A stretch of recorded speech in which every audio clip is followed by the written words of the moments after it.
The room fell silent, a suffocating hush that pressed against my eardrums, as if the air itself had been sucked out by her words. "Get intimate with your hand tonight," Sarah spat, her voice slicing through the chatter of our friends gathered around the dining table. Her lips curled into a sneer, eyes glinting with something sharper than anger, something cruel, deliberate. She grabbed her purse and stormed out, the front door slamming like a gunshot.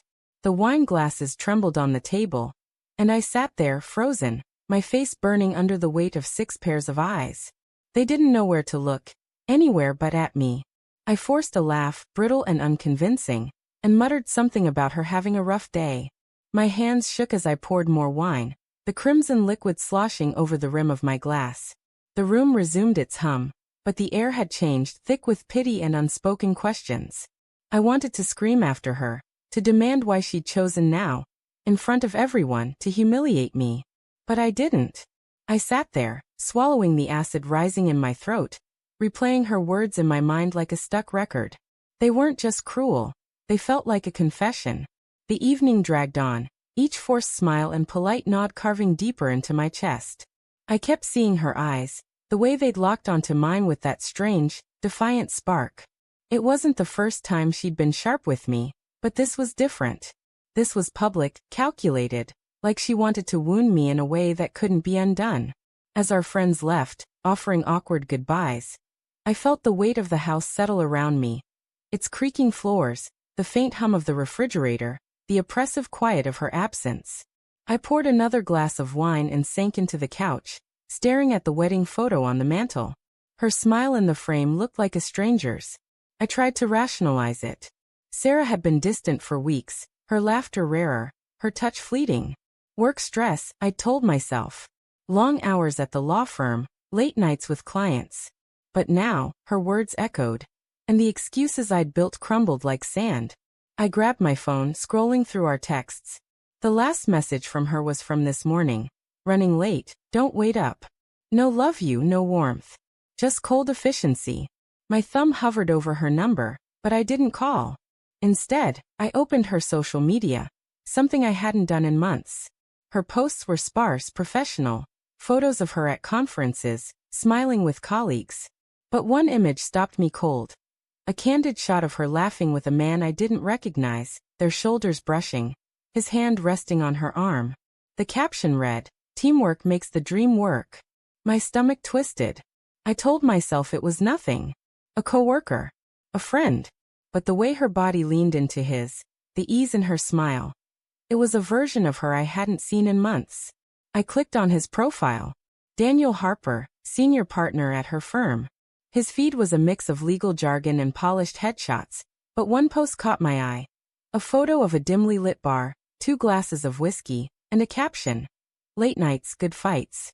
The date was 2 weeks ago, the same night Sarah told me she was stuck at the office. My heart thudded in my chest, a dull, insistent drumbeat. I stood, pacing the living room, the hardwood cold against my bare feet. The walls seemed to close in, the air thick with the scent of her lavender perfume lingering from earlier. I wanted to believe I was wrong, that I was reading too much into a photo, a caption, a moment. But her words at dinner kept clawing at me. "Get intimate with your hand." Why say that? Why humiliate me unless she was trying to push me away, to justify something she'd already done? I sank back onto the couch, my mind spiraling. I thought of the late nights, the unanswered calls, the way she'd started locking her phone. Small things I'd dismissed as paranoia now glowed like warning signs in the dark. I needed answers. I grabbed her laptop from the coffee table. She'd left it behind in her rush to leave. My fingers hesitated over the keyboard, guilt prickling at my skin. This wasn't me. I didn't snoop. But the ache in my chest overpowered the shame, and I typed her password. It was still our anniversary date. The screen unlocked, revealing a cluttered desktop.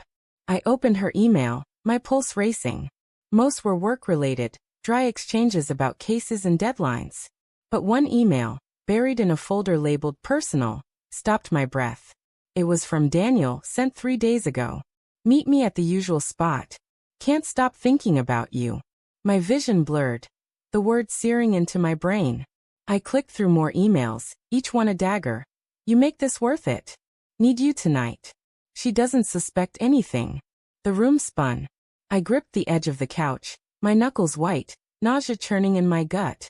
Sarah, my Sarah, the woman I'd built a life with, wasn't mine anymore. The betrayal wasn't just a possibility. It was a fact, written in black and white. I wanted to scream, to smash the laptop, to burn the house down and erase every trace of her. But I didn't. I just sat there, drowning in the weight of it, my love for her tangling with the rage, the heartbreak, the disbelief. How could she? How could I not have seen it? The front door clicked open, and my heart lurched. Sarah's silhouette appeared in the doorway, her coat slung over her arm. She froze when she saw me, her eyes flicking to the open laptop. For a moment, neither of us spoke. The air crackled with tension, like the moment before a storm breaks. "What are you doing?" she asked, her voice low-guarded. I stood, my hands trembling. "Who's Daniel?" The question came out sharper than I intended, laced with all the hurt I couldn't hide. Her face paled, but she didn't flinch. "A colleague," she said too quickly. "You know that. Don't lie to me." My voice broke, and I hated how weak it sounded. "I saw the emails, Sarah. I saw everything." She set her purse down slowly, her movements deliberate, like someone defusing a bomb. "You went through my emails?" Her tone was accusatory, but there was no real surprise in it. She knew. She'd always known this moment would come. "Tell me the truth," I said, stepping closer. "Are you sleeping with him?" Her silence was louder than any confession. She looked away, her jaw tight, and in that moment, I saw her guilt, her shame, her defiance.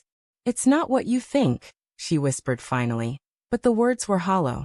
"Then what is it?" I shouted, my voice echoing off the walls.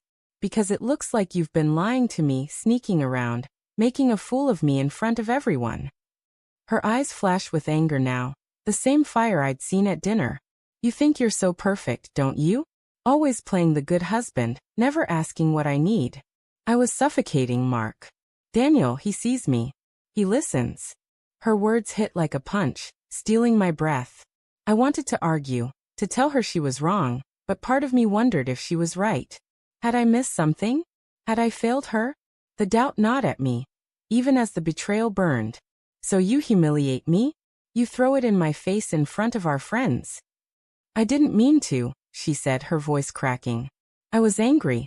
I'm tired of pretending everything's fine." I laughed, a bitter, broken sound. "Pretending? You've been pretending with me for months. Maybe years." She didn't respond.